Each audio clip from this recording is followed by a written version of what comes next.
Oh my god, how good does this sound? Hey guys, welcome to another video. I had the pleasure of using this for a couple of weeks. This is a tube preamp. It's actually it's two tube preamps which my very good friend Stefan at Redstuff had built, and he wanted me to do a video on it, and I said yeah, of course. I had absolutely no idea how blown away I would be by this piece of gear. Now preamps, they obviously amplify the signal from a microphone or whatever source that you put in it. So this time I actually went old school.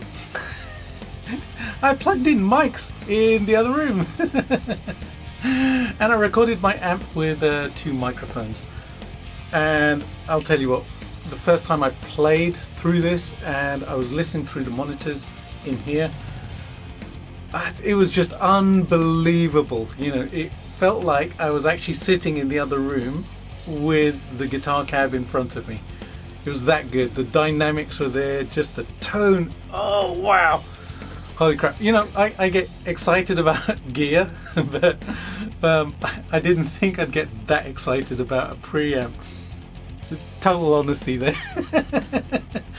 But honestly, this is just a phenomenal piece of gear. Now I want to tell you how I hooked this up into my audio interface. My audio interface is actually really good, has fantastic preamps in there, good converters, etc. But what I did was I actually took the outputs from here, and I put them into the returns on the inserts on channels 1 and 2 on my audience. So it bypassed the preamps on my audience. So when you're hearing this, you're not actually hearing the audience at all. All you're hearing is this going straight into the converters and then into Logic. I have done a comparison clip of this and the audience, and it was really eye-opening what tubes do, a tube preamp, a good tube preamp can do to a recorded signal. And in fact, I'm going to show you that right now. So check this out. First, I'm going to play the sound from the audience, and it's exactly the same setup that I had with this, but just going through the preamps on the audience and recording it like that. Then the second clip is going to be just this isolated guitars. The two preamps on here, how I had them set up for that recorded track. It's pretty spectacular. Now when you listen to these comparison clips, please do so on a really good pair of headphones or good pair of speakers, studio monitors or something like that. You know what, you're not going to hear it if you listen to it on your phone or your iPad or your laptop speakers or something, because you want to have the highest quality audio experience in order to see what difference these pieces of gear make. So make sure you do that. All right, check this out.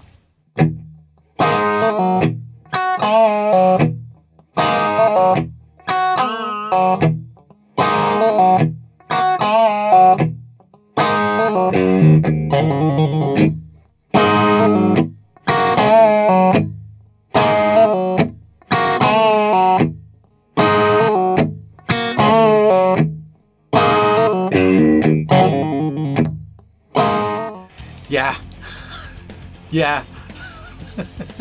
Jaw drop, literally. My god, this translates audio so beautifully well. And that is in large part, I think, because of the tubes and also just the way this is built. This is a really super high-end piece of equipment.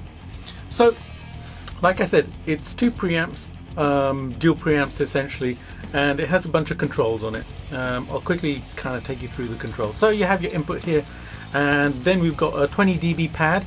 20 dB pad because the gain actually goes up to plus 70 decibels of gain when you need it, which is perfect because I have a ribbon mic. My second mic, my room mic in the booth there is actually a ribbon mic, and that needs plenty of gain in order to kind of really bring it out and stuff. So it can pretty much handle anything that you plug into it. Then you have phantom power, 48 volt, which was awesome because both the mics that I used needed that. I was using a Slate ML2 microphone, and I had that set to the SM57 and also the MD421 mic models, so that just a classic combination of mics. Then we have a high pass filter, which actually high passes at 60 Hertz, and it's a 12 dB roll off on that. Then you have a pentode triode switch. Now basically the pentode triode is how much of the tube is being used and how much of a gain stage you're getting from it. Now the triode is just 3-pin, so essentially you're getting less gain from the triode. So if you're finding that your input signal is too hot, then you can actually just put it onto triode and you have less gain. I loved it in the pentode mode and just keeping the gain down. Sounded so creamy. Well, you heard it. Sounded so good. So I left it in pentode. Now pentode is a 5-pin and it's an extra gain stage, and just more gain from it. Then you have tubes 1 and 2. There are 2 tubes in each section, so you can choose if you're using a single tube or 2 tubes. Again, that's dependent on your gain needs. If you need lots and lots of gain and you want it to get crunchy and stuff, put it onto 2. I actually liked it on 2 and having the gain less. It just seemed to work better for the recorded signal that I was doing. So that worked really beautifully. Then you have a ground switch, so if you're getting any ground loop hums or anything like that, then you can switch that on and off and get rid of any of that. This is super quiet as well. I didn't get any noise issues with this. I was running my amp, which is the purple number 39 head that I was using. I was using that in plexi mode, and I'd actually backed off on the gain. I had activated the epic switch on it, which actually puts a little bit of gain on, but when I use it with my Strat, it's more like a little bit of compression. So that worked perfectly for the single coils on my Strat.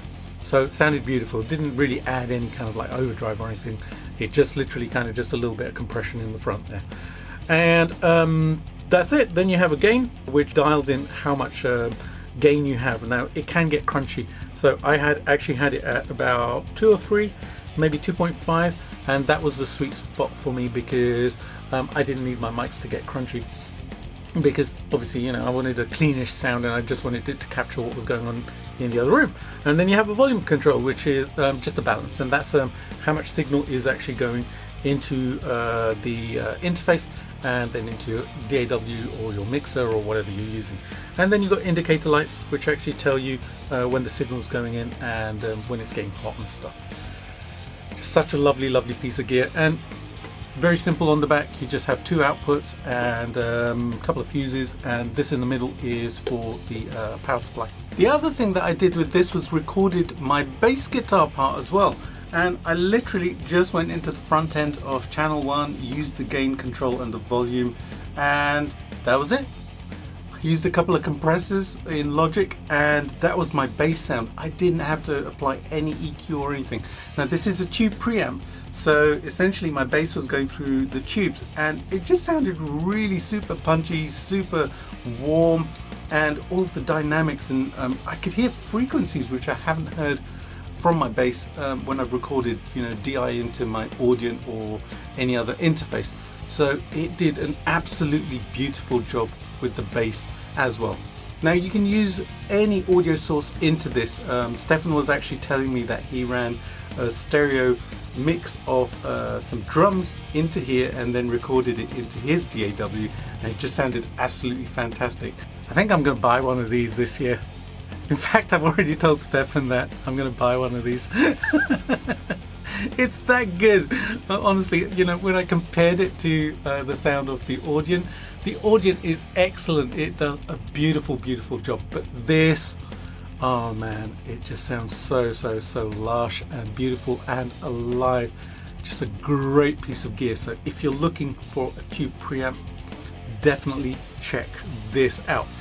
Full details on Redstuff's website. I shall link it in the description box below. So there you go, guys. This is the Magni tube preamp by Redstuff amplification. Wonderful piece of gear. Huge shout out to Dave Bloom, who did the drums for the track.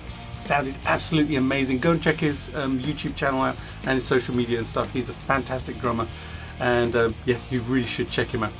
And have a fantastic day, and check out this piece of gear. It's so lovely. I want one. Have a great day, guys. I'll see you later. Bye.